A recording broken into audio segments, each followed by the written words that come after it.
Good evening, friends.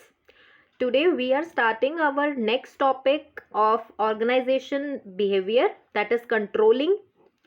Controlling में हमारे सब टॉपिक्स आएंगे. सबसे पहले कंट्रोल क्या होता है, pre requisite characteristic of effective control system, control process, control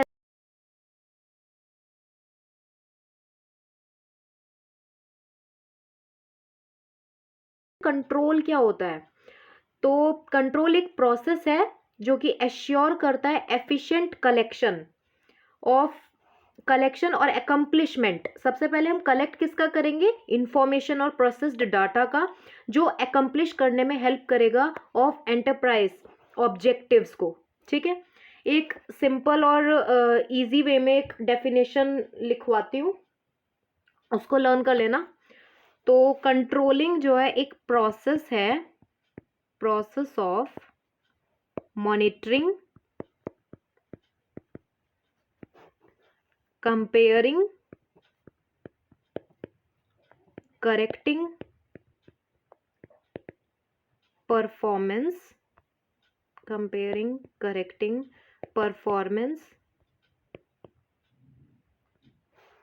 and taking actions to ensure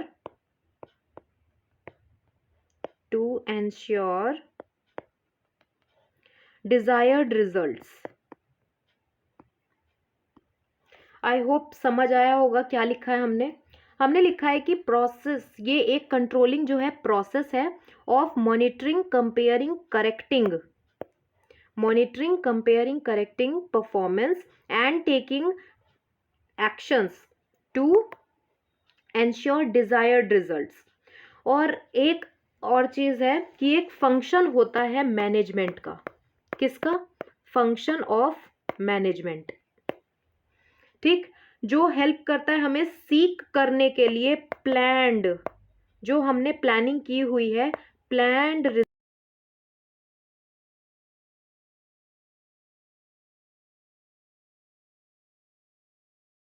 from subordinates,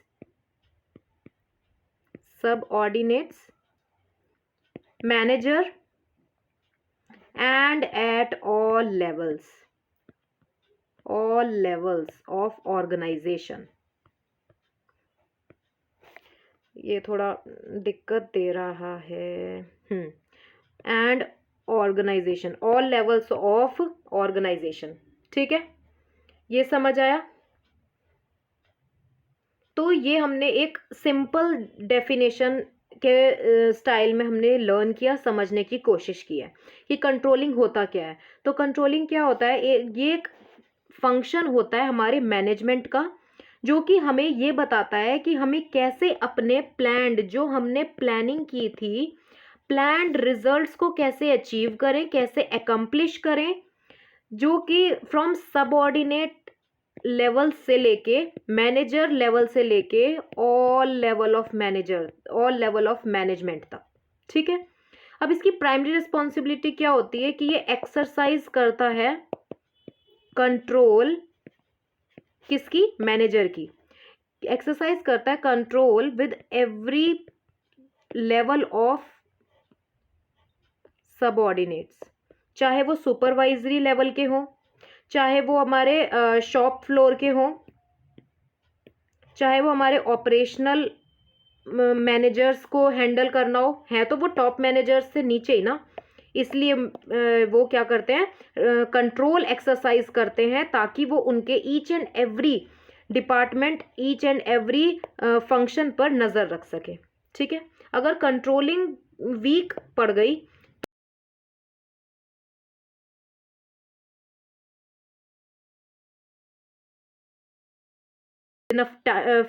particular time frame, वो नहीं हो पाएंगे. ठीक है, इसी तरह हमारे हेनरी फेयोल ने भी बताया है कि in an undertaking control consist in verifying whether everything occurs in conformity. जो हमने कंफर्म किया था, जो हमने शेड्यूल बनाया, क्या वो उसके अकॉर्डिंग चल रहा है काम या नहीं, ये हमें कौन बताता है, कंट्रोलिंग प्रोसेस ही बताता है. ये हमें कंट्रोलिंग प्रोसेस ही बताता है. ये वाली डेफिनेशन समझ आई, इजी है ना. इसी तरह आपको क्या करना है, एक पैराग्राफ नहीं तो पॉइंट्स कर करके ना, इसको ऐसे बुलेट पॉइंट्स करके इसको ऐसे हम वो कर सकते हैं एक्सप्लेन। ठीक है, नेक्स्ट है हमारा कि प्री रिक्विसाइट और characteristic of effective control system. ये देखो, ये जो हमारी लाइन है ये हमें पढ़ के ना बहुत ही अजीब लगेगी, आप पढ़ के देखो इसको। Control must be based on plan, more clear complete the plan or more effective control can be, plan become standard by which actions are measured। इसके बजाय अगर हम अपना ये चीज़ पढ़ें, प्रीरिक्विसाइट ऑफ इफेक्टिव कंट्रोल, ये मैंने एज अ पीडीएफ नोट्स करके लिखा हुआ है कि प्रीरिक्विसाइट ऑफ इफेक्टिव कंट्रोल सिस्टम क्या होते हैं हमारे। प्लान, ये क्या है हमारा, एक प्लान है। ठीक है, जैसे return documents that describe in detail how business usually startup, कैसे बिजनेस स्टार्ट हुआ, ये डिफाइन करता है ऑब्जेक्टिव्स, कैसे इट इज गो अबाउट, कैसे इसको चलाना है आगे इसको फर्दर। जैसे हमें पता है ना कि कोई भी कंपनी या कोई भी business going concern, going entity, इन सब पर बेस होता है ना गोइंग कंसर्न, कि ये फ्यूचर में चलेगा, फ्यूचर तक चलता रहेगा, इसकी कोई एंडिंग पावर नहीं है। ठीक है,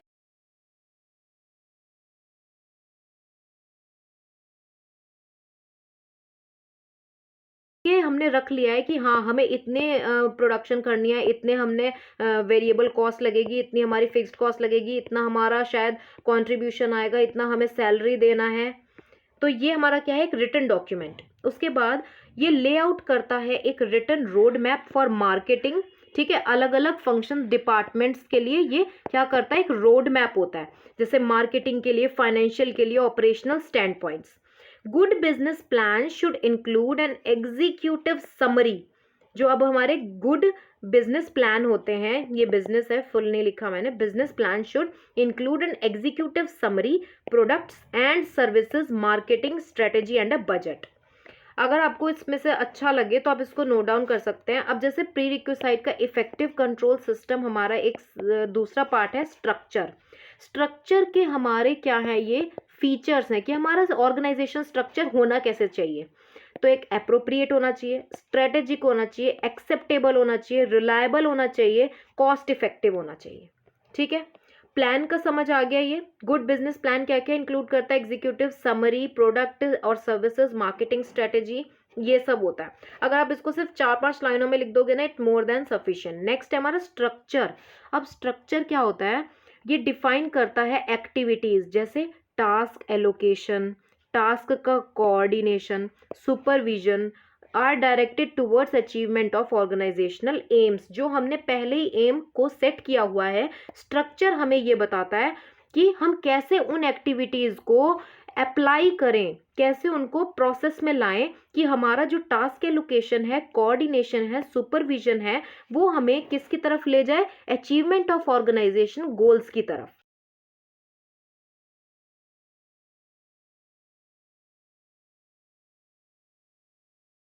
procedures and routine rest, routine मतलब डे टू डे एक्टिविटीज के लिए, यानी कि वर्किंग कैपिटल जो हमने कल पढ़ा था, कल वाली क्लास में, तो वर्किंग कैपिटल की और लॉन्ग टर्म के लिए भी ये हमें हेल्प करता है।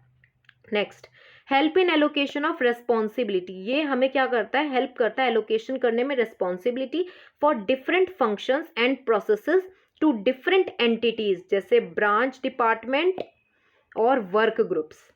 ठीक है, इजी वे में इसको समझ आ गया है। अगर आप ये वाला पढ़ते तो आपको कुछ समझ नहीं आ रहा है ना इसमें कि क्या लिखा है। अब ये हमें समझ आ रहा है कि there is a need of structure, yes there is need of structure to know where the responsibility rest for deviations, corrective actions if they any needed. मतलब हमें क्या करते हैं, हम रेस्पॉन्सिबिलिटी अगर हमने ले ली तो हमें ये रेस्पॉन्सिबिलिटी तो लेनी चाहिए कि क्या वो जो हमने स्टैंडर्ड्स सेट किए हैं, क्या वो एक अप्रोप्रिएट टाइम पर सही से फॉलो हो रहे हैं, क्या हमें उतनी, हम जब मेजर करेंगे अपनी परफॉर्मेंस, क्या वो उतनी परफॉर्मेंस दिखा रही है। अगर नहीं दिखा रही, अगर हमारे एस्टिमेटेड ऊपर निकल गए एक्चुअल से, एस्टिमेटेड क्या हो गए, मतलब एस्टिमेटेड हमने ज़्यादा किया था लेकिन एक्चुअल हमारा कम है, तो ये क्या हुआ, हमारा वेरिएंस आ गया। वेरिएंस यानी कि डेविएशन। अब जब डेविएशन आया तो अब आप क्या करोगे, उसको करेक्टिव एक्शंस लोगे, अगर कोई ले सकते हो तो। ठीक है, अंडरस्टूड। नेक्स्ट है हमारा एप्रोप्रिएट। एप्रोप्रिएट क्या होता है कि कंट्रोल्स अगर अच्छे से, इनको हिंदी में समझ लो, लिख आप खुद लेना। Control should correspond to an organisation plan. हमें पता है कि जैसे जैसे आप अपने कंट्रोल को अच्छे वे में, इफेक्टिव वे में कंट्रोल को हैंडल करोगे तो आपके ऑर्गेनाइजेशन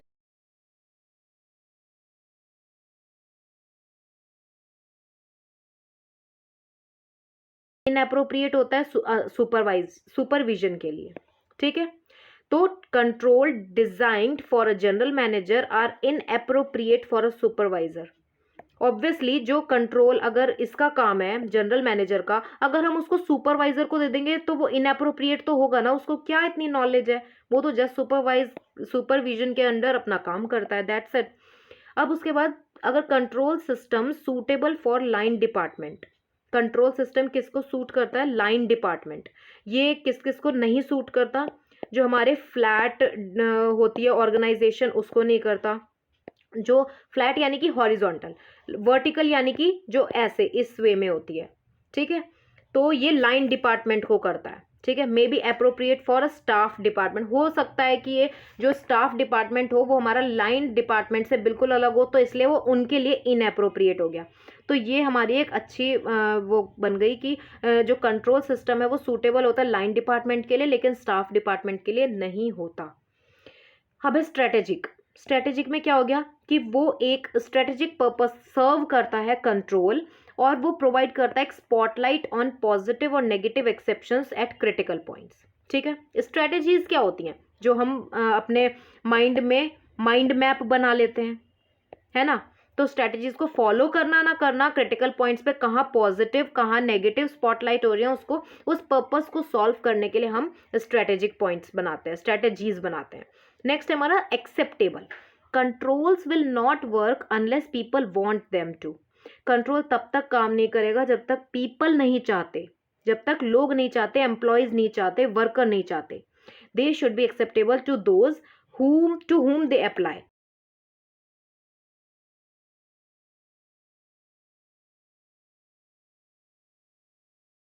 इतनी हमें अपनी एबिलिटी लगानी है ताकि हम इस चीज़ को अपने अप्रोप्रिएट गोल को अचीव कर सकें। अब रिलायबल और objective. Control should be accurate और अनबाइज्ड। अनबाइज्ड क्या होता है, जिसमें कोई भी भेदभाव ना हो। ठीक है, अनबाइज्ड यानी बिना भेदभाव के। इफ दे आर अनरिलायबल, अगर वो अनरिलायबल होंगे और सब्जेक्टिव होंगे तो पीपल तो रिसेंट देम ना, पीपल तो उनसे पीछे हट जाएंगे कि नहीं ये बहुत ही बोरिंग है, ये इसमें तो बहुत ही ज़्यादा डिस्क्रिमिनेशन है, डिफरेंसेस क्रिएट कर रहे हैं, इससे अच्छा तो हम बिना कंट्रोलिंग के ही ठीक है। ठीक है, तो कंट्रोलिंग भी एकदम सेट प्रोसीजर के साथ होनी चाहिए, कोई भी अनबायसनेस नहीं होनी चाहिए, एक्यूरेट होने चाहिए, अनरिलायबल और सब्जेक्टिव नहीं होने चाहिए, वरना लोग उनसे पीछे हट जाएंगे। नेक्स्ट, कॉस्ट इफेक्टिव होना चाहिए, ये तो आपको पता है। इफेक्टिव यानी कि अब हमारी efficiency is more than cost. बस इतना, ये इक्वेशन समझ लो बस। एफिशिएंसी ज़्यादा होनी चाहिए देन कॉस्ट, बस इसको ही अब अपने वर्ड्स में लिख देना। तो इसमें लिखा है कि benefit from control should be greater than the cost, तो control devices should yield tangible benefits obviously. अब देखो कंट्रोल प्रोसेस 3 इनके स्टेप्स हैं। सबसे पहला एस्टेब्लिश स्टैंडर्ड्स। सबसे पहले स्टैंडर्ड को समझो, ये क्राइटेरिया ऑफ परफॉर्मेंस होता है। स्टैंडर्ड्स में बी ऑफ मैनी काइंड्स, किस किस काइंड के होते हैं, इंक्लूड वेरीफिएबल गोल्स सेट इन क्वालिटेटिव और क्वांटिटेटिव टर्म्स। ये हमारे क्वांटिटेटिव टर्म्स में भी हो सकते हैं और क्वालिटेटिव टर्म्स में भी हो सकते हैं। ठीक है, ये देखो किस किस एरिया में, ये आप इजीली लिख सकते हो, इसमें कोई दिक्कत की बात नहीं है, पढ़ के ही समझ आ रहा है कि ऑर्गेनाइजेशन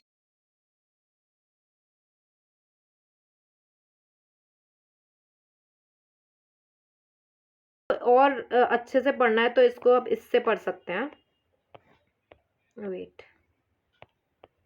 यहाँ से एस्टेब्लिशिंग स्टैंडर्ड्स, जैसे कि फर्स्ट स्टेप क्या है हमारा कि कंट्रोल करना process is establishing of standard, मतलब कंट्रोलिंग प्रोसेस में establishing of standard of performance है।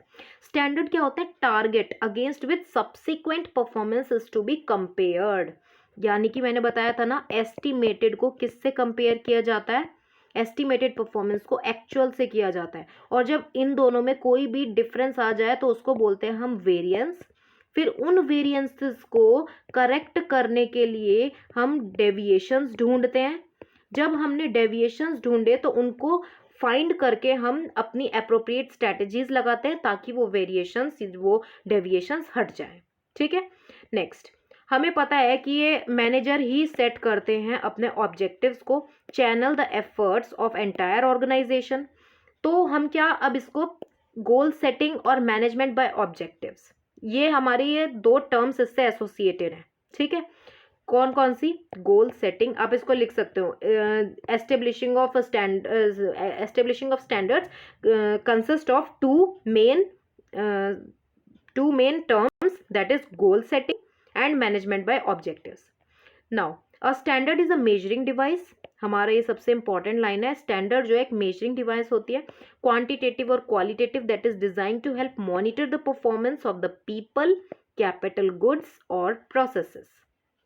Easy, people, processes and capital goods, इन तीनों की ये क्या बताता है, परफॉर्मेंस को डेजिग्नेट डिजाइन करता है इस वे में कि हम उसको मॉनिटर कर सकते हैं।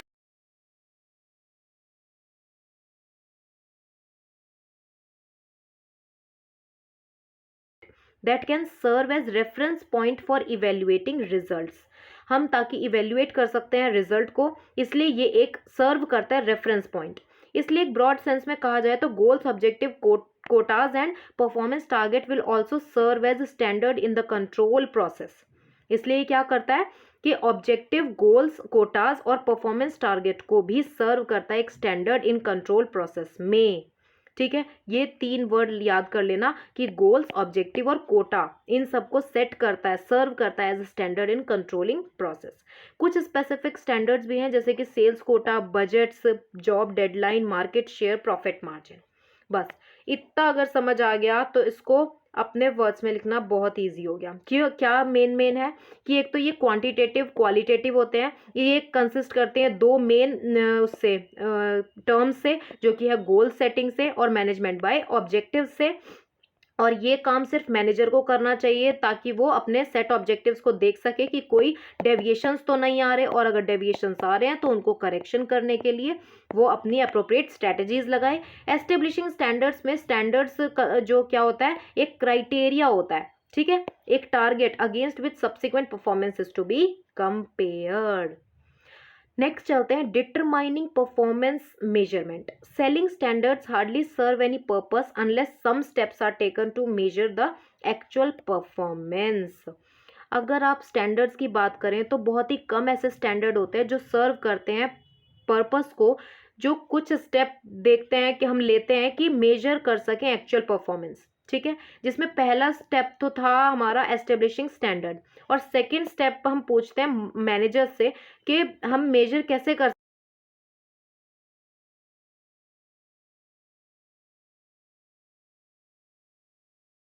अपनी साइट में कि मेजरिंग द एक्चुअल परफॉर्मेंस हम कैसे कर सकते हैं। ठीक है। तो मैंने ये साइट खोल कर रखी थी, वेट अ मिनट। ये है measuring the actual performance against goals and standards. Once the managers, एक बार अगर मैनेजर्स ये जान गए कि क्या हमारे गोल्स हैं तो उनको मेजर करना, नेक्स्ट क्या है, हम उनको मेजर कर सकते हैं। ठीक है। अपनी अप्रोप्रिएट स्ट्रैटेजीज लगा के एक्चुअल परफॉर्मेंस और कंपेयर कर सकते हैं। ये स्टेप बेसिकली हेल्प करता है हमें जानने में कि क्या उनके प्लान्स काम कर रहे हैं जैसा हमने सोचा था।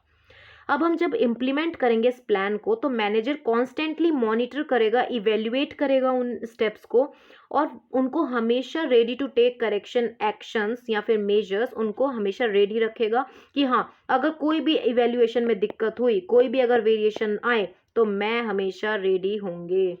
मतलब वो हम सब मिलकर हमेशा रेडी रहेंगे कि corrective measures at a time very instant way में ले सकें। ठीक है। अगर वो ठीक से काम नहीं कर पाए तो हम करेक्टली अप्रोप्रिएट मेजर्स ले सकते हैं। अब इसके अलावा अगर देखें तो ये हमें मैनेजर्स को हेल्प करता है किसमें, प्रिडिक्ट करने में फ्यूचर प्रॉब्लम। कोई अगर फ्यूचर प्रॉब्लम आ रही है, पहले ही आपने वर्ड सुना एनवायरमेंटल स्कैनिंग। एनवायरमेंटल स्कैनिंग क्या होता है, फोरकास्टिंग। फोरकास्ट करना पहले से ही एनवायरनमेंट में क्या क्या चेंजेस आने वाले हैं, सो दैट हम पहले से ही प्रिपेयर हो जाएं, अपनी स्ट्रेटजीज बना सकें। ठीक है। उसके बाद in order to compare their actual performance, managers को क्या करना चाहिए, पहले मेजर करना चाहिए उनको। फिर जब by measuring result in monetary terms seek customer feedback, appointing financial experts.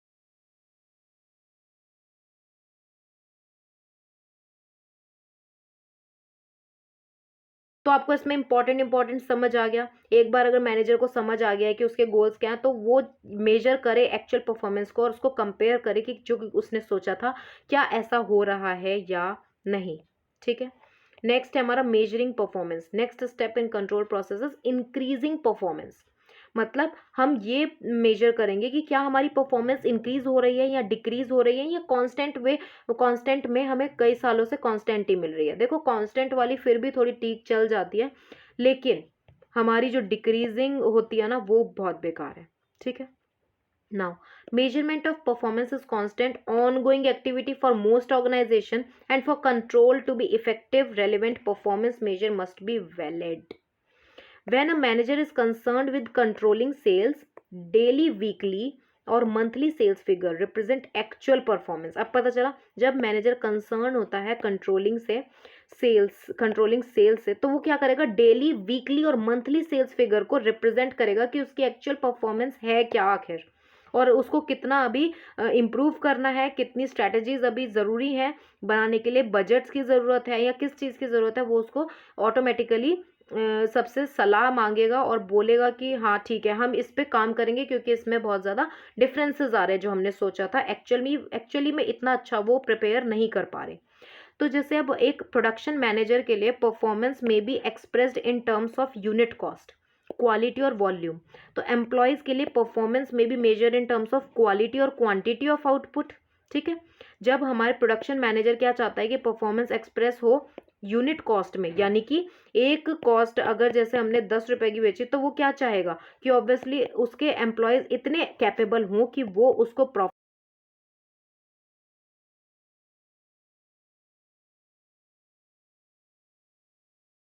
दें और वॉल्यूम भी अच्छा करें। ठीक है। तो हर मैनेजर ये तो चाहता ही है। उसके बाद परफॉर्मेंस जो है, वैलिड परफॉर्मेंस मेजरमेंट डिफिकल्ट होता है ऑब्टेन करने में, क्योंकि ये इसके लिए एक इफेक्टिव कंट्रोल चाहिए होता है। अब हर किसी के बस की नहीं है कि हर कोई इफेक्टिव कंट्रोल भी करे, तो इसीलिए प्रोडक्शन मैनेजर हर डिपार्टमेंट का अलग अलग मैनेजर अलॉट कर दिया जाता है, लाइक प्रोडक्शन का, फाइनेंस का, अकाउंटिंग का और एडवर्टाइजिंग का। ऐसे अलग अलग डिपार्टमेंट के अलग अलग हमारे मैनेजर होते हैं, फिर उनके अंडर में अलग अलग सुपरविजर्स होते हैं, फिर उसके अंडर में एम्प्लॉयज होते हैं। ठीक है। नेक्स्ट चलते हैं, बहुत सारे तरीके हैं मेजर करने के परफॉर्मेंस, ये आप अपने उसमें डाल सकते हो, बहुत अच्छा पॉइंट है। ऑब्जर्वेशन, रिपोर्ट्स, कैसी, ओरल, रिटर्न दोनों, ऑटोमेटिक मेथड्स, इंस्पेक्शन, टेस्ट और सैंपल्स। ठीक है। नेक्स्ट है हमारा comparing performance against standard and analysing deviation. अब आप जब कंपेयर कर रहे हो परफॉर्मेंस को जो आपने सेट किए थे स्टैंडर्ड्स उनके, और एनालाइज कर रहे हो डेविएशन, तब आपका क्या स्टेप होगा। इस स्टेप में जब आप मतलब कंपेयर करोगे, फैक्ट्स को देखोगे कि परफॉर्मेंस कैसी जा रही हैं, तो वो बहुत ही यूजफुल स्टेप है। अब इसमें क्या है, कंट्रोल ये बताएगा कि कंपेयर करना मेजर्ड परफॉर्मेंस को अगेंस्ट जो आपने स्टैंडर्ड सेट किए थे। ठीक है। एक्चुअल परफॉर्मेंस हमेशा हायर भी हो सकता है, लोअर भी हो सकता है और सेम भी हो सकता है जैसे हमने सेट किया था स्टैंडर्ड। अगर हमने जैसा सेट किया था स्टैंडर्ड वैसा है तो इट इज़ वेरी गुड, मतलब गुड। अगर हमारा एक्चुअल हाई हुआ एस्टिमेटेड से, तो बता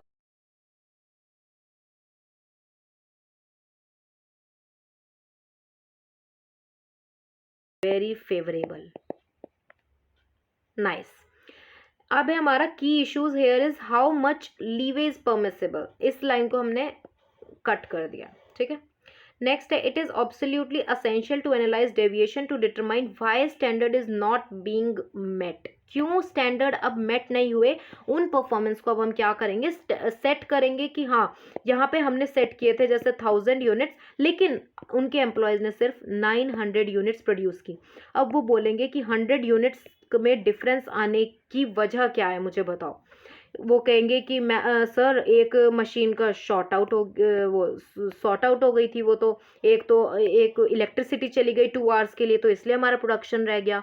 कुछ बीमार पड़ गए लेबर, तो आधी छुट्टी पे चले गए, इसलिए भी शॉर्ट पड़ गया। ठीक है, तो जो हमारी प्रॉब्लम्स हो सकती हैं उसको फिर वो सॉर्ट आउट करेंगे। तो इसलिए manager make use of staff assistants और third parties to aid them in analysing deviations. ये एक बहुत इम्पॉर्टेंट लाइन है, इसको लिख सकते हो आप। नेक्स्ट है taking corrective actions if needed. Final step है ये हमारा, ध्यान से समझना। आफ्टर इवेल्यूएशन, जब आप इवेल्यूएशन कर लेते हो, 3 एक्शन बहुत ही अच्छे अप्रोप्रिएट हैं। Maintain the status quo, 1 response is to do nothing और maintain the status Q.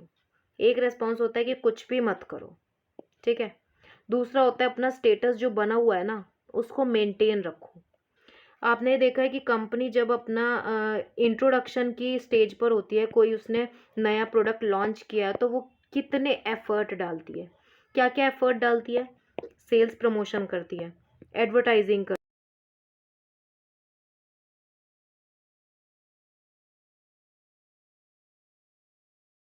Intermediaries, wholesalers, इन सबको अपॉइंट कर लेती है। ठीक है, जब वो ग्रोथ पे आती है तो क्या करती है, कुछ भी नहीं करती, जस्ट अपनी सेल्स को, प्रॉफिट को इंक्रीज करने का ये देखती है कि हाँ अब हम एक बहुत ही अच्छे मकाम पर आ चुके हैं, ग्रोथ स्ट्रेटेजी पे आ चुके हैं। तो ये वही है, या अब इस टाइम पे हम कुछ भी नहीं करेंगे। ठीक है, अब आएगा मैच्योरिटी लेवल पर हम क्या करेंगे, हम यही सोचेंगे कि भाई जो हमारी इमेज बनी हुई है ना, उसी को मेंटेन रख लो, बस डिक्लाइन ना होने पे पाए। ठीक है, ये समझ आया, maintain the status quo. Next है करेक्ट द डेविएशन। अब हम डेविएशन को ठीक करेंगे। It is more likely that some actions will be needed correct deviation from standards. बिल्कुल सही बात है। अब जब हमें ये पता चल गया कि वेरिएंस आ रहे हैं, डेविएशंस आ रहे हैं, तो अब उनको करेक्शन करने की भी तो सोचोगे ना। अगर cost reduction standard is 4%, we thus for managed only 1% reduction, something must be done to get us back on track। ये क्या कह रहा है कि अगर कांस्टेंट रिडक्शन हो रहा है तुम्हारे स्टैंडर्ड से 4% का, वी हैव दस फार मैनेज्ड ओनली 1% रिडक्शन। हमने क्या किया, हम सिर्फ 1% का रिडक्शन ही मैनेज कर पाए, 3% हमारा अभी रह गया। तो अब उन 3% का भी तो और ज़्यादा एम्प्लॉयज़ को हार्डवर्क करना पड़ेगा ना, कि ताकि हम सप्लाई कर सकें, ऑटोमेटिक जो हमारी अप्रोप्रिएट प्रोडक्शन लिमिट्स हैं उनको फुलफिल कर सकें, एक न्यू मशीनरी खरीद लें या फिर लेबर को और एम्प्लॉय कर लें। तो इस तरह से हम क्या करेंगे, हमारी डेविएशंस ठीक हो जाएंगी। समझ आ गया।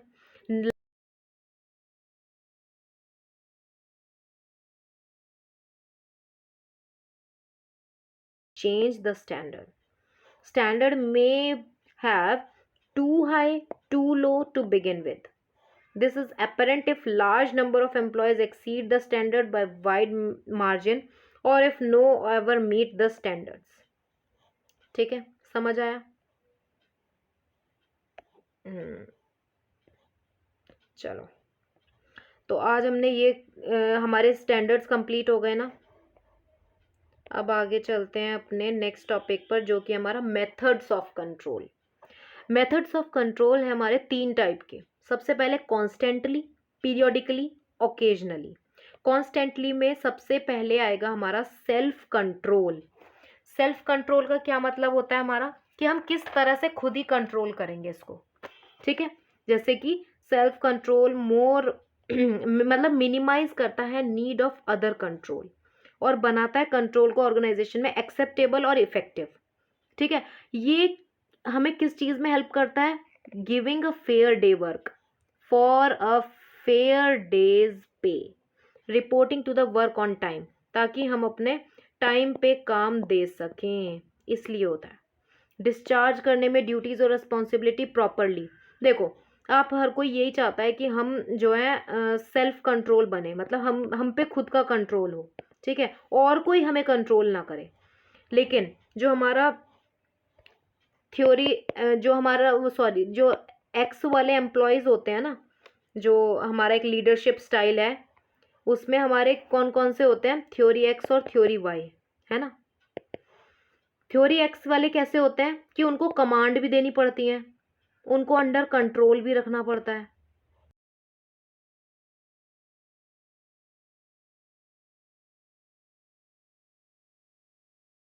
वाई वाले होते हैं, वो उनका खुद पर कंट्रोल होता है, वो खुद सेल्फ कंट्रोल होते हैं। तो ये उन्हीं पर ही बात की गई है कि ये जो है हमारे थ्योरी वाई पे डिपेंड करता है। कैसे, ये देखो यहाँ पे लिखा है, self control is more in tune with theory Y, ठीक है। और ये लीडरशिप स्टाइल हम अपने ब्लॉक 5 में पढ़ेंगे, कल ही इसकी क्लास करते हैं ताकि ट्यूनिंग बनी रहे, ठीक है। Next, group control. अब देखो, वर्क ग्रुप बहुत ही अच्छा इसका टॉपिक है ये। वर्क ग्रुप में क्या होता है, ये हमारे सोर्स ऑफ कंट्रोल है, ये तो पहली लाइन लिखनी है।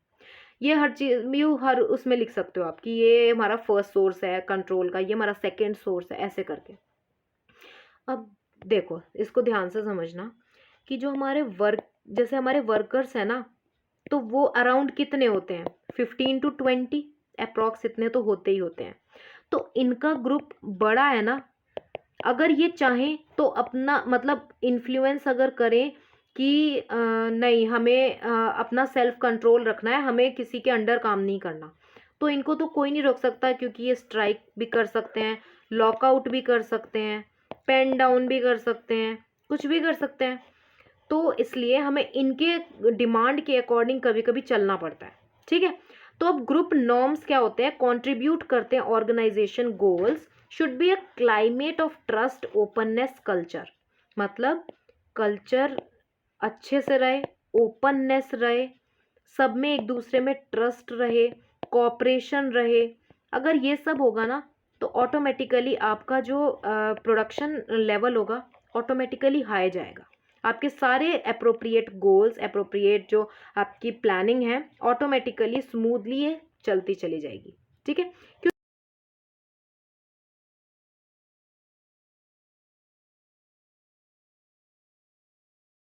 Quality work, quality life, quality work life programmes को डिज़ाइन करने में हेल्प करते हैं, ठीक है। अगर इनको खुश रखेंगे तो ही हमारे ये सारी ऑर्गेनाइजेशन का जो स्मूथली काम चलता है वो चल पाएगा। नेक्स्ट है हमारा प्रोसीजर्स। अब प्रोसीजर में क्या है हमारा, वेट, प्रोसीजर रूल्स, ये essentially bureaucratic control mechanism. Bureaucratic सुना है कभी, क्या होता है ब्यूरोक्रेटिक, होता है हमारा यूज ऑफ फॉर्मल, एक मिनट मैं चेंज करती हूँ, use of formal system of rules, roles, records to influence, monitor and access employees performance। समझ आया। ब्यूरोक्रेटिक क्या होता है हमारा, कि हम कैसे एक फॉर्मल सिस्टम अपने ऑर्गेनाइजेशन में क्रिएट करते हैं, एक बहुत ही फॉर्मल मेथड, यानी कि एक ऑटोक्रेटिक वाला। जो हमारे वो होते हैं ना मैनेजर्स, वो कहते हैं जो जो जैसा जैसा हम कहें वैसा वैसा करो, कोई पार्टिसिपेशन नहीं मिलेगा आपको, कोई कोऑपरेशन लेवल नहीं मिलेगा हमसे, कोई आपको मतलब इतना ज़्यादा डेमोक्रेसी नहीं मिलेगी, जो जो दिक्कत होती जाएगी हमसे बात करना और किसी से नहीं करनी है। मतलब एक तरह से पूरी तरह उन पे अपने रूल्स और रेगुलेशन इम्पोज कर देना, ठीक है। अगर पॉलिसीज, प्रोसीजर्स और रूल्स आर प्रॉपरली फॉर्मुलेटेड, अगर प्रॉपरली फॉर्मुलेट होते हैं,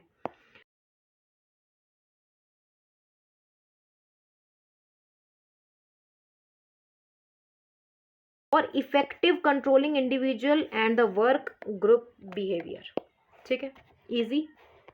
नेक्स्ट, अब जब पीरियोडिक कंट्रोल्स होंगे, इसको हमने 3 उसमें डिवाइड किया है, किस में, ये देखो इसमें बताया कि कांस्टेंट में हमारे ये हैं, पीरियोडिक में हमारे ये हैं, और ओकेजनल में हमारे ये हैं। इजी ना, 3 3 का ग्रुप बना हुआ है। चलो अब है management information system. Management information system का इसमें लिखा हुआ है कि ये मैकेनिज्म होता है design to collect, combine, compare, analyse, disseminate data, blah blah blah. हम इसको इससे पढ़ते हैं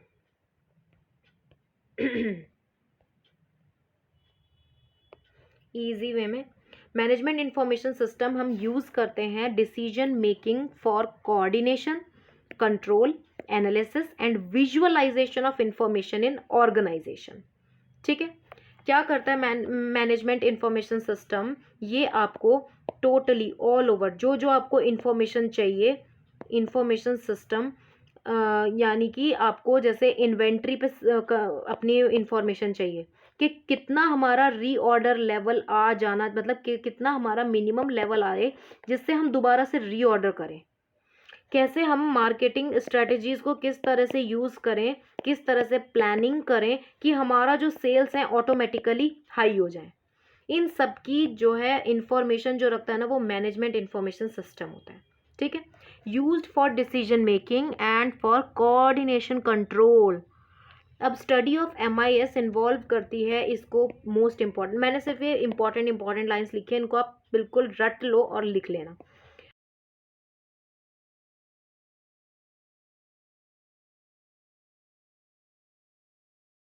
Types of MIS within a beautiful diagram, beautiful cloud. तो process control, inventory control, sales and marketing, accounting and finance, human resources. ठीक next, MIS एक planned system of collecting, storing and disseminating data. इससे कुछ याद आया? ये ही word हमारे डेलीगेशन, डिसेंट्रलाइजेशन में यूज होता है, लेकिन not disseminating data, that is disseminating powers and authorities. वो हम आगे पढ़ेंगे, अभी नेक्स्ट उसमें है ये। Disseminating data in the form of information needed to carry out operational of firms. ठीक है, MIS क्या करता है? प्लान्ड सिस्टम होता है collecting, storing, disseminating data in the form of information needed to carry out operation of firm. Now objective of MIS क्या है? Information को स्टोर करना, फ्यूचर लाइफ मतलब कि फ्यूचर यूज के लिए। ठीक है, दूसरा इंफॉर्मेशन को रिट्रीव करना यानी कि रिसीव करना और उसको स्टोर करना, ताकि जब भी हमें ज़रूरत हो हम उसको ईजिली अपना पढ़ें, स्टडी करें एंड देन एक अप्रोप्रिएट प्लान करके उसको सॉर्ट आउट कर सकें। नेक्स्ट है हमारा processing data. Processing data for planning, organising, coordinating, directing, इन सब के लिए। ठीक है, नेक्स्ट है हमारा classifying data, capturing operational information. तो समझ आ गया MIS क्या होता है, इसको भी एक बार पढ़ लेते हैं। MIS अब ये समझ आ जाएगा, mechanism design to collect, combine, compare, analyse and disseminate data in the form of information. ठीक है, क्योंकि वो लिंक करती है ना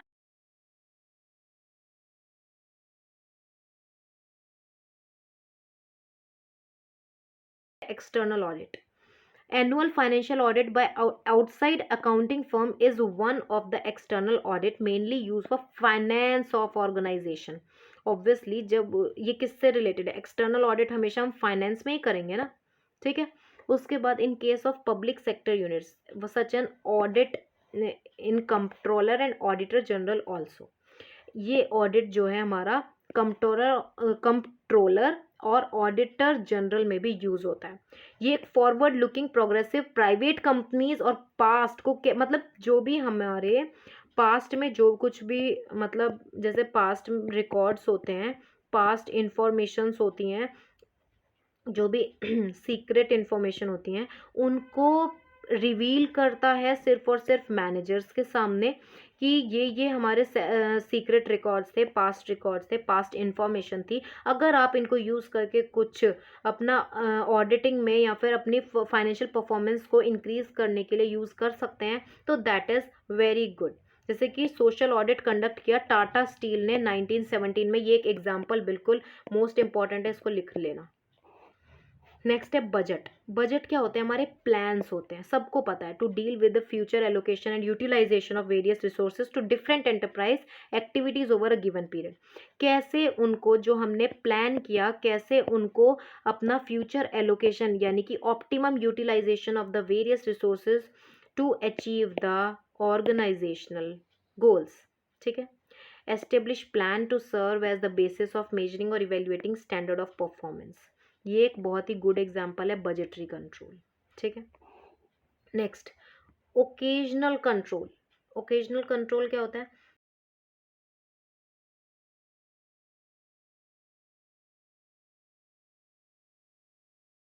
स्पेशल रिपोर्ट है। Special report can be commissioned by an organisation when its normal control system point to the need for detailed investigation or study of particular operational aspect। ठीक है। ये देखो स्पेशल मीटिंग सुनी है जो हमारी कंपनीज में हेल्ड की जाती हैं, एक्स्ट्रा ऑर्डिनरी मीटिंग्स। ये क्या करते हैं? ये हमारे ओवरकम करते हैं डिफिकल्टीज को। ठीक है। स्पेशल रिपोर्ट्स, इसको ध्यान से समझो, हिंदी में बता रही हूँ। ओवरकम करते हैं डिफिकल्टीज को ताकि मॉडर्नाइजेशन में, एक्सपेंशन में, मर्जर में, एक्विजिशन में कोई भी दिक्कत ना आए। और ये सारी सिचुएशन जो ऑर्गेनाइजेशन में अगर इनमें से कोई भी होने वाली है तो स्पेशल रिपोर्ट इजीली अपना ये हैंडल कर सके। समझ आया? और स्पेशल रिपोर्ट एक बहुत ही वैल्यूएबल मेथड भी है, आपको पता है, कंट्रोल करने के लिए इन टर्ब्यूलेंट एनवायरमेंटिंग सिचुएशंस। कोई भी अगर इनकंटिजेंसी होती हैं तो इसको हेल्प बहुत इजीली ओवरकम कर जाता है स्पेशल रिपोर्ट। हमें क्या करता है? स्पेशल रिपोर्ट में हमेशा सीक्रेट, खुफिया जानकारी रखते हैं कंपनीज की, कि अगर इन्फ्लेशन आया तो हमें ये काम करने हैं, अगर एनवायरमेंटल कंडीशन वर्स्ट हो गई तो हमें ये काम करने हैं। ठीक है। तो पर्सनल ऑब्जर्वेशन, इसको हम पढ़ेंगे इससे। Personal observation enable manager to collect first hand information. ये हमारा फर्स्ट हैंड इंफॉर्मेशन है। सिंपलेस्ट मेथड टू कंट्रोल, ये बहुत ही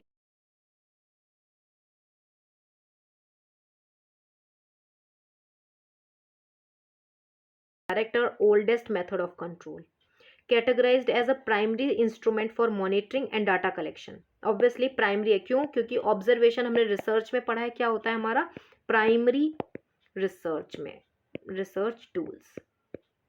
ठीक है। अभी रिसर्च भी करेंगे ना तब पता चलेगा। वाइडली यूज्ड विद एथनोग्राफी, ये most important line, widely used with ethnography. Next, ये हमारा पर्सनल ऑब्जर्वेशन एक primary data collection method that is considered to be too general to be applied in this research. क्या करते हैं? Usually investigate करते हैं, तो इसमें डायरेक्ट कांटेक्ट कर लेते हैं इन्फॉर्मेंट्स, यानी कि डायरेक्ट बातचीत कर लेते हैं कि हम ये नहीं बताते कि हम उनको ऑब्जर्व कर रहे हैं, हम सिर्फ उनसे डायरेक्टली पूछते हैं कि और ये सब आप, मतलब जैसे कोई इंसान अगर टीवी परचेज करने गया है तो वो कौन से ब्रांड का परचेज करेगा? सोनी का, या फिर वीडियोकॉन का, या फिर कोई भी जो कंपनीज उनको प्रेफरेबल हैं वो। तो वो पूछेंगे उनसे कि आपको इसी का ही क्यों पसंद है, आपको ये महंगा नहीं लगता, आपको ये अफोर्डेबल लगता है, आपको ये कैसी क्वालिटी देता है, आपको 3D क्यों चाहिए, आपको 2D क्यों नहीं चाहिए, ऐसे करके पूछते हैं। ठीक है। लेकिन उनको पता नहीं लगने देते कि हम ऑब्जर्व कर रहे हैं उनके पर्सनल जो एक्सप्रेशंस हैं, उनके जो बात करने का तरीका है और मूड्स को, इन सब को, लेकिन ये पता नहीं लगने देते। ठीक है। ये मेथड बहुत ही एक्यूरेट होता है क्योंकि ये बहुत ही अच्छी जानकारी, पर्सनली इंफॉर्मेशन पर्सनली देता है कि ताकि हम माइनर से माइनर, छोटी से छोटी डिटेल्स को ईजिली फाइंड आउट कर सकें। ठीक है। मेथड इनइफेक्टिव है कुछ एस्पेक्ट में, जहां ब्यास जनरेशन यानी कि भेद,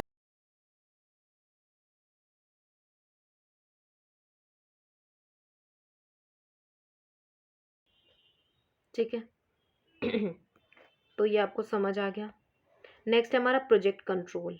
प्रोजेक्ट कंट्रोल में कुछ नहीं होता, जस्ट बेस्ट एग्जांपल ये देख लो कि एक नेटवर्क एनालिसिस है जो PERT कंट्रोल करता है। प्रोजेक्ट इवैल्यूएशन रिव्यू टेक्निक, ठीक है, इनको हम आगे पढ़ेंगे, मतलब कि प्रोग्राम या फिर प्रोजेक्ट इवैल्यूएशन और रिव्यू टेक्निक। बस इसका ये एग्जाम्पल है, ये अच्छे से पढ़ लेना। पॉलिसीज और डिज़ाइन चॉइस इन कंट्रोल, ये मैं बता रही थी ना कि डिसेंट्रलाइजेशन और सेंट्रलाइजेशन।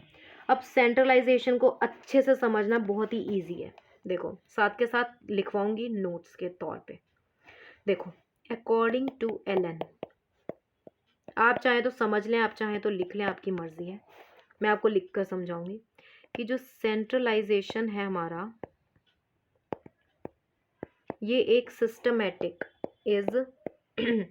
सिस्टमैटिक एंड कंसिस्टेंट, ये एक सिस्टमैटिक भी है, consistent reservation of authority at central point within organisation. अब इसको ध्यान से समझो। एलन ने ये हमें एक डेफिनेशन के तौर पर दी है, ठीक है, फॉर्मल डेफिनेशन, कि जो सेंट्रलाइजेशन है वो एक सिस्टमेटिक कंसिस्टेंट रिजर्वेशन है ऑफ अथॉरिटी, यानी कि जो ये हमारा टॉप मैनेजर है, ये सारे उसके सुपरवाइजर हैं, मतलब कि ये सारे उसके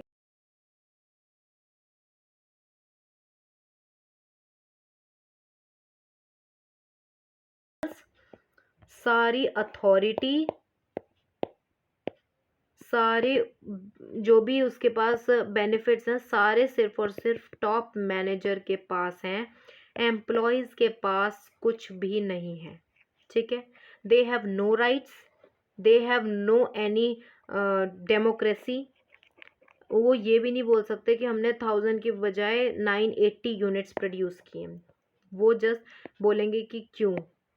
ऑटोक्रेटिक लीडरशिप यहाँ पे फॉलो होती है सेंट्रलाइजेशन में। जैसे बोलते हैं ना कि बैंक, जैसे सारा पैसा RBI के पास है, जैसे ये बोले कमर्शियल बैंक के पास नहीं है, तो मीन्स RBI एक टॉप बॉडी है ना, टॉप बॉडी है बैंक्स की, कि वो ही सब सारे काम देखती है बैंक्स के। तो इसी तरह सेंट्रलाइजेशन भी एक अप्रोच है जहाँ कंट्रोल को एक्सरसाइज किया जाता है with by the chief executive, जो हमारे सबसे ऊपर हाई लेवल बॉडी होती है, ठीक है, टॉप मैनेजमेंट ग्रुप से। डेलीगेशन क्या होता है? Transfer of decision making authority. अब देखो सेंट्रलाइजेशन का एक मेन पॉइंट यहाँ पे लिखवा देती हूँ, जगह है। देखो रिजर्वेशन, बुलेट पॉइंट्स बना के लिख लेना ऐसे करके ना, bullet points. Reservation of decision making power eight top level, ठीक है। Second, reservation of operation authority. अब operation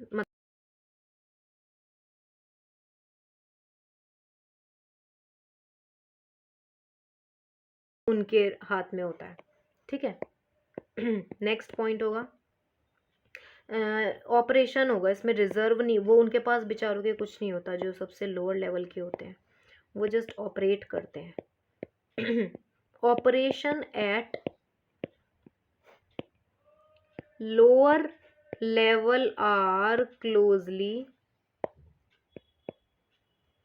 regulated by the top level managers।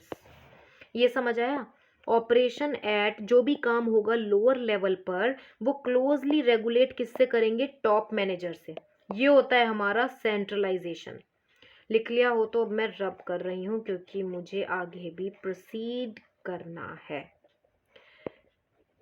साथ साथ लिख लिया होगा, इंटेलिजेंट बच्चे सुपर फास्ट हैं हमारे, ठीक है। अब है हमारे सेंट्रलाइज्ड कंट्रोल। वैसे आपकी स्पीड क्या है पढ़ने की? 1 घंटे तक लगातार आप पढ़ सकते हो। मैं तो बोर हो जाती हूँ, लेकिन मुझे पढ़ाना बहुत पसंद है। चलो, centralised control, make it easier to coordinate activities of various subunits department in any organization, achieve करता है balance among various function because the top management expected to have broad organization wide prospectus। ये बहुत ही अजीब language है, मैं इसको एक easy way में समझाती हूँ। वो इजी वे कुछ इस तरह से है कि ग्रेटर, मैंने जितना समझा इसे वो ये है, ग्रेटर रिजर्वेशन ऑफ अथॉरिटी,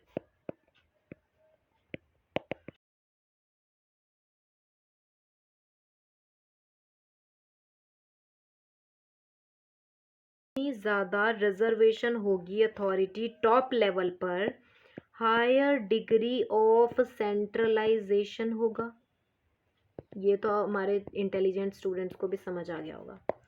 उतना ही लोअर डिग्री ऑफ डिसेंट्रलाइजेशन होगा।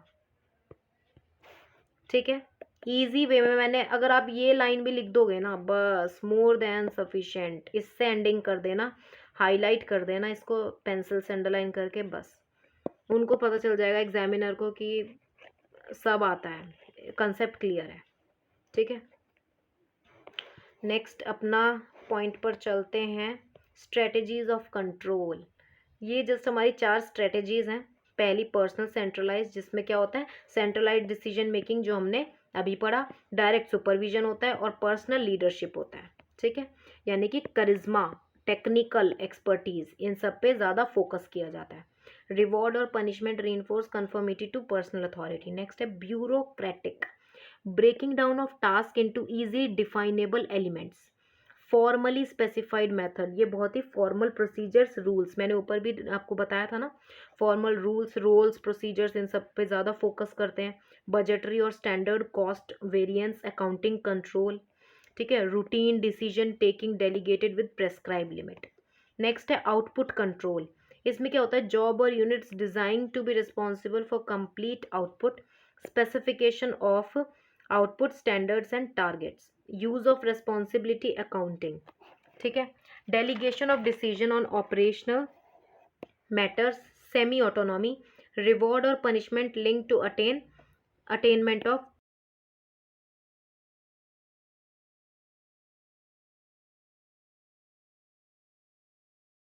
कल्चर कंट्रोल आपको लिखवा देती हूँ, फिर आप इजीली इसको पढ़ लेना। Culture control means controlling behavior, providing stability within the organization and a sense of belonging. Company leaders develop culture controls, एक minute, culture controls to develop social norms and sense of shared values of organization। अब देखो, जो हमने इतनी बड़ी कहानी लिखी है, इसका मीनिंग क्या है, कंट्रोल करना बिहेवियर को। देखो, इतना आपको पता होगा कि जो हमारे जो ये होते हैं एम्प्लॉयज़, आप क्या सिर्फ एक ही बैकग्राउंड से सबको अलॉट कर लेते हो। जस्ट सपोज आप एक कंपनी के मैनेजर हो, तो क्या आप ये देखते हो कि ये हिंदू है तो हाँ हम हिंदू हिंदू ही लेंगे, हम सिख नहीं ले सकते, हम हम पंजाबी नहीं ले सकते, हम क्रिश्चियन नहीं ले सकते? क्या ऐसी कोई पॉलिसी होती है? क्या बैकग्राउंड या फिर कास्ट के ऊपर कोई पॉलिसी होती है? नहीं होती ना। मतलब कि ऐसे एम्प्लॉयज़ को हायर करना जिनको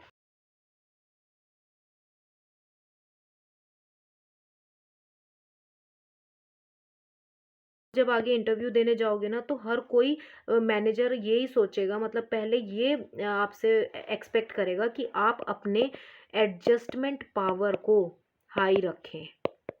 क्योंकि एक ही सिर्फ कास्ट से, एक ही नेचर के एम्प्लॉयज़ आपको कहीं नहीं मिलेंगे, ठीक है। तो इसलिए जो हमारा कंट्रोल है वो सेंट्रलाइज्ड होता है प्रोपराइटर के हाथों, तो इसलिए वो कल्चरल कंट्रोल भी अपने हाथ में रखता है कि स्ट्रॉन्ग एम्फेसिस हो selection training development of personal, वो मतलब कैरियर को प्रोग्रेशन की तरफ लेकर जाए, इस तरह से घुल मिल जाए, कोऑपरेटिव हो जाए, कोऑपरेशन रखे सब सारे एम्प्लॉयज़ के साथ, कि वो जो टारगेट्स हम सेट करते हैं ना मिल के बैठ के, वो उनको अचीव करने में हेल्प करे, ठीक है। अब इन तीनों पॉइंट्स में कोई भी दिक्कत हो तो मुझसे कमेंट करके पूछ लेना। सो आज हमने पूरा चैप्टर कंप्लीट कर लिया है। अगर आपको कोई भी दिक्कत होती है तो बता देना। सो अगर वीडियो पसंद आई हो तो लाइक शेयर और सब्सक्राइब करना ना भूलें। Thank you so much friends.